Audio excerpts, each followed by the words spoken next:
Hello friends, welcome to my channel. আজ বানাবো চিড়ের টিক্কি। এর জন্য নিয়ে নিয়েছি 200 গ্রাম চিড়ে, সাথে নিয়ে নিয়েছি 50 গ্রামের মতো মুসুর ডাল। এবার মুসুর ডাল দিয়ে একটা পুর বানিয়ে নেব। তার জন্য কড়া বসিয়ে দিয়েছি, কড়াতে জল দিয়ে দিচ্ছি। মুসুর ডালটা আমি খুব ভালোভাবে ধুয়ে নিয়েছি। ফুটন্ত জলের মধ্যে এবার আমি ধুয়ে রাখা ডালটা দিয়ে দিচ্ছি। স্বাদের জন্য অল্প পরিমাণে লবণ দিয়ে দিচ্ছি।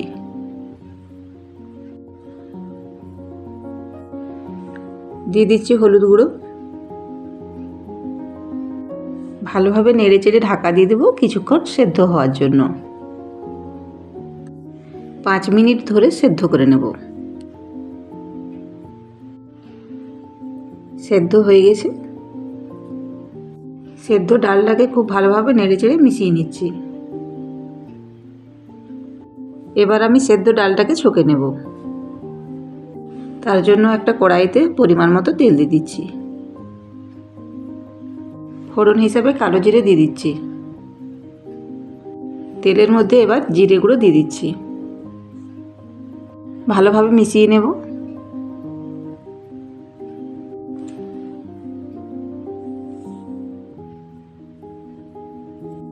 এবার তেলের মধ্যে দিয়ে দিচ্ছি সেদ্ধ করা ডালটা।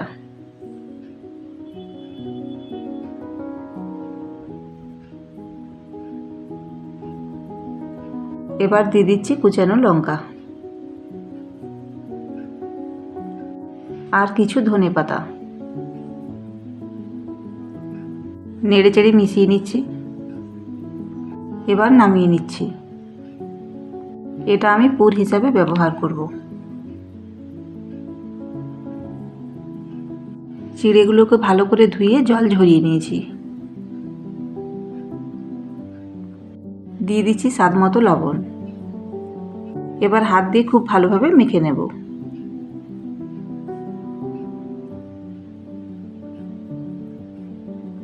মাখা চিড়েটাতে দিয়ে দিচ্ছি গোটা জিরে আর কালো জিরে।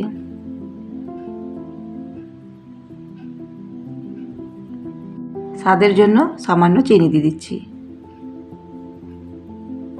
এইগুলো ভালো করে মেখে মিশিয়ে নেব।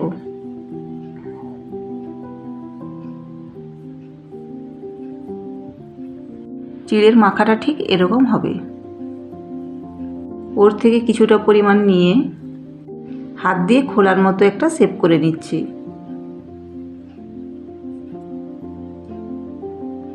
এর মধ্যে দিয়ে দিচ্ছি কিছুটা পুর।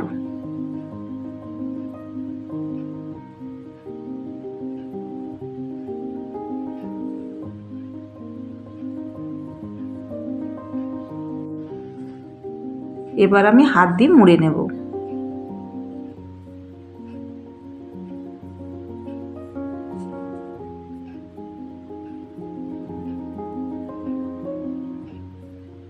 গোল মতো করে একটা শেপ দিয়ে নিলাম।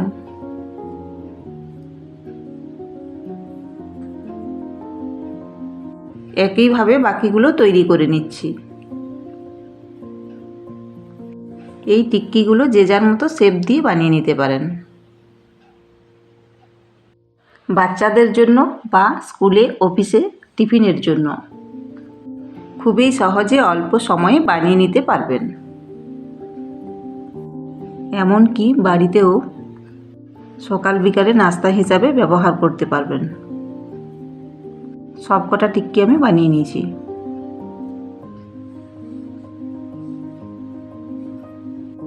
এবার এইগুলো ভেজে নেব। তার জন্য একটা তাওয়া বসিয়ে দিয়েছি। তাওয়াতে দিয়ে নিচ্ছি কিছুটা সাদা তেল। তাওয়ার চারপাশে তেলটা লাগিয়ে নিচ্ছি। এবার আমি ওই তেলের উপর একটা একটা করে টিক্কিগুলো দিয়ে দিচ্ছি।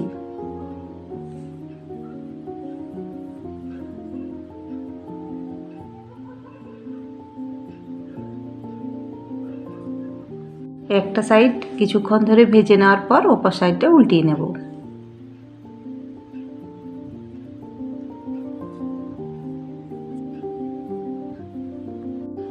ভাজা হয়ে গেছে, এবার আমি তুলে নিচ্ছি।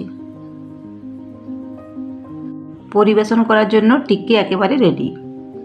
বন্ধুরা, যদি আমার ভিডিওগুলো ভালো লেগে থাকে তাহলে চ্যানেলটিকে সাবস্ক্রাইব করবেন আর লাইক ও কমেন্ট করে ভিডিওগুলোকে বেশি বেশি করে শেয়ার করবেন।